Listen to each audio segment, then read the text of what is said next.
Queria falar hoje com vocês, meus amigos, não quero estender mais o tempo. Queria falar com vocês a respeito das condições para sermos usados por Deus. Estamos encarando a cada dia novos desafios na obra do Senhor, e você que sente que faz parte do trabalho do reino dos céus, você que se sente parte do desafio de Deus para a sua cidade, para a sua comunidade, para a sua vizinhança, para a sua família e para a sua igreja, então eu tenho uma palavra para você da parte do Senhor. A Bíblia, falando de Moisés, o grande protagonista, o grande líder. Moisés foi um homem chamado, não dá para questionar. Ninguém poderia duvidar de que Moisés foi aquele homem chamado por Deus, especialmente para cumprir o seu ministério, a obra do Senhor. A Bíblia nos diz no capítulo 3, verso 1 do livro de Êxodo, que apacentava Moisés o rebanho de Jetro, o seu sogro, sacerdote de Midian, e levou o rebanho atrás do deserto e chegou ao monte de Deus, conhecido como Horebe.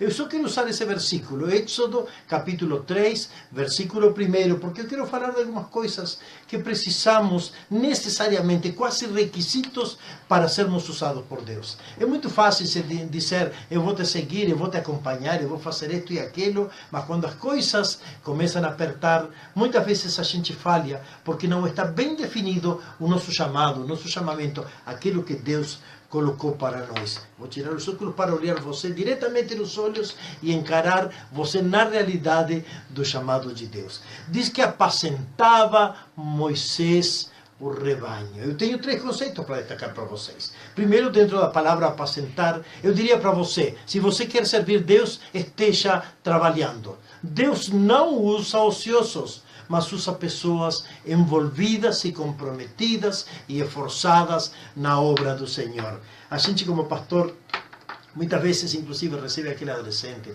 aquele jovem no seu primeiro entusiasmo, e chega dizendo: pastor, eu ontem sonhei, eu recebi uma revelação, um chamado do Senhor para eu ir lá na África, na Índia, na China, ou nos Estados Unidos, que é um pouco mais atraente. Eu estou sentindo o chamado do Senhor. E a gente, primeiro que fala para esse jovem, o que deveria falar para todo mundo e para você também, a gente fala: olha, quanto você está disposto a mostrar esse chamado aqui, onde o Senhor te chamou?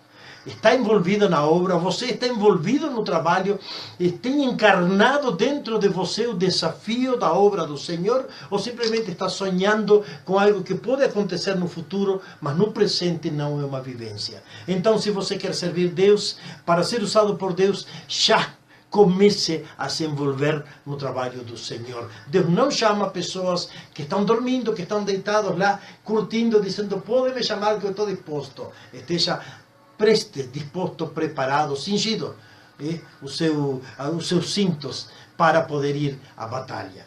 Segundo conceito, Deus chamou Moisés, diz. Chamou Moisés. Moisés, quem era Moisés, afinal? Moisés era aquele homem que poderia ser olhado humanamente como fracassado. Aquele homem que tinha 80 anos de idade. Aquele homem que foi batizado com o nome de Moisés, que significa resgatado das águas, milagrosamente com um propósito divino.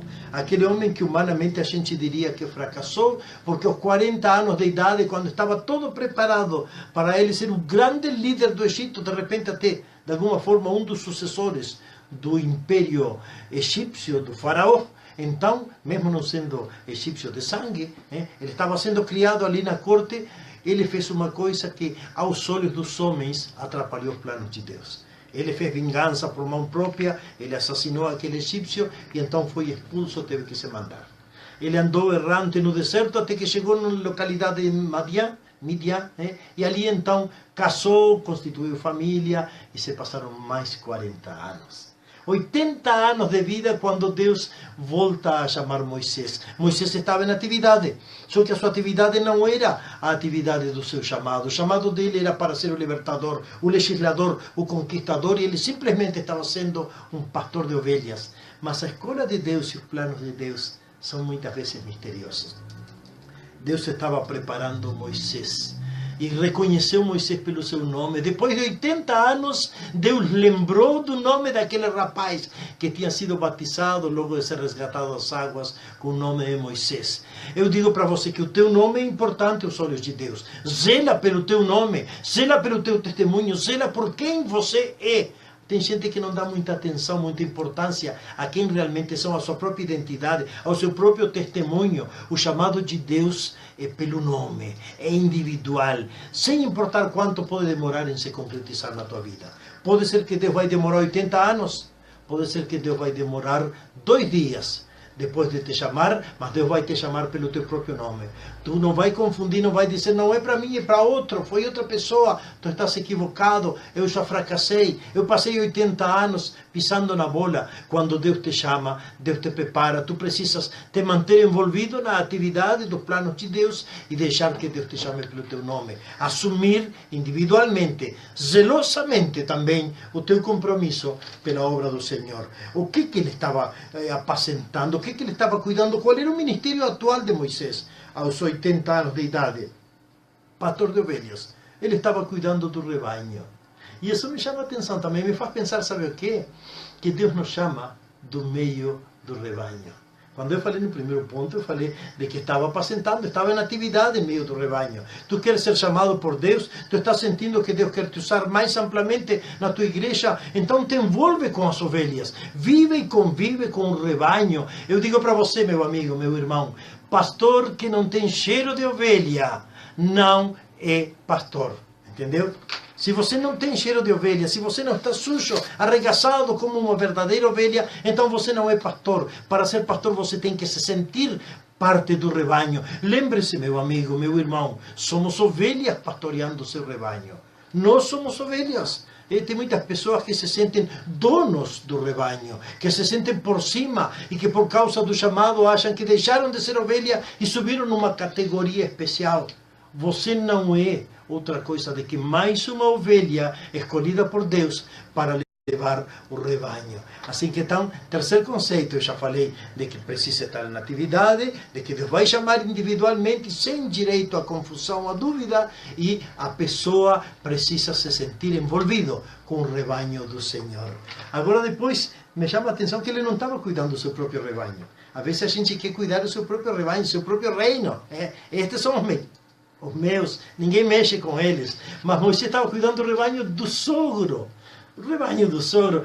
E normalmente quando se fala de sogro, de sogra, você sabe que a coisa não é tão assim. Não é tão fácil. Às vezes é meio delicado o relacionamento. Agora, eu digo para você, mantenha um forte laço familiar. Se mantenha também cumprindo as suas tarefas como pessoa, como cidadão e como pai de família. Eu diria para você, arrume a sua casa antes de servir a Deus.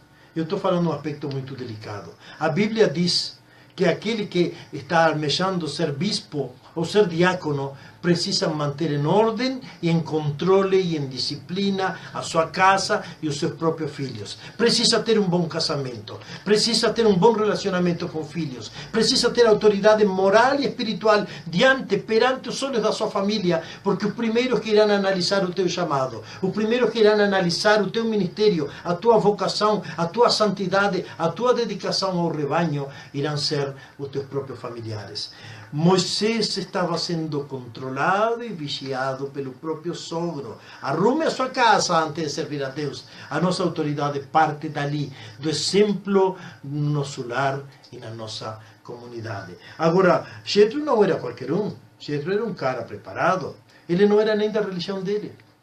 Acontece que ainda não existia a religião dos judeus. O judaísmo surgiu depois de Moisés. Foi Moisés que de alguma forma codificou todo o sistema litúrgico e religioso do judaísmo, mas Jetro era de uma religião considerada provavelmente pagã. Jetro era sacerdote de Midian. Agora, mesmo assim, ele era uma autoridade espiritual. Jetro era um homem respeitado naquele meio do nada, naquele deserto, ele era considerado sacerdote de Deus, de algum Deus, do Deus a quem ele servia.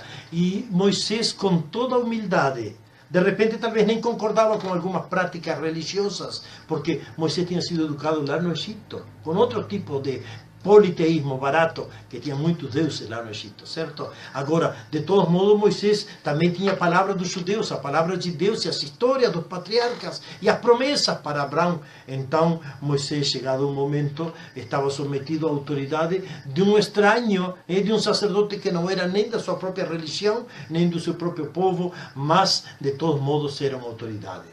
Esteja debaixo da autoridade espiritual de alguém. Meu amigo, meu irmão, servo de Deus, pretendente, aspirante a servo de Deus, se submeta às autoridades espirituais constituídas por Deus. Você não é um ente autônomo. Você não tem a autonomia de fazer o que quiser e como quiser e ensinar o que quiser. Deus instituiu as autoridades, inclusive espirituais, na sua igreja, para que você possa ter a quem prestar conta. A prestação de conta é a melhor forma de controle das nossas limitações. Então, esteja debaixo da autoridade, e mesmo que você não concorde com alguma coisa da sua liderança, Deus honra a tua humildade e a tua submissão. Você ouviu?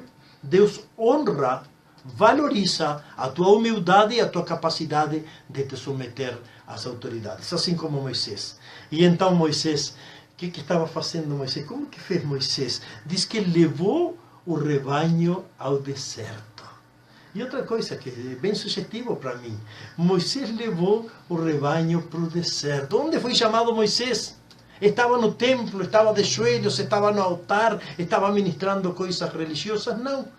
Ele estava lá no deserto, em meio da solidão. O deserto a mim me faz pensar na solidão, no valor do devocional, no valor da solidão quando a gente fica sozinho com Deus e a cabeça começa a trabalhar. Um pastor de ovelha passava até meses longe da família, com o rebanho lá do outro lado da montanha. E provavelmente as noites de solidão, as tardes dentro de uma caverna, de alguma cova, esperando que passasse a chuva, ele pensaria em Deus. Pensaria naquele chamado que Deus deu para ele há 40 anos, há 80 anos atrás. E com certeza Deus estava ministrando na solidão. O deserto nem sempre é uma experiência ruim. Muitas vezes Deus te isola, te separa dos teus sonhos, dos teus planos, das tuas conquistas, para ministrar na solidão, no sofrimento, na desolação, ministrar as tuas necessidades, para que tu sejas aquele servo de Deus preparado para toda boa obra.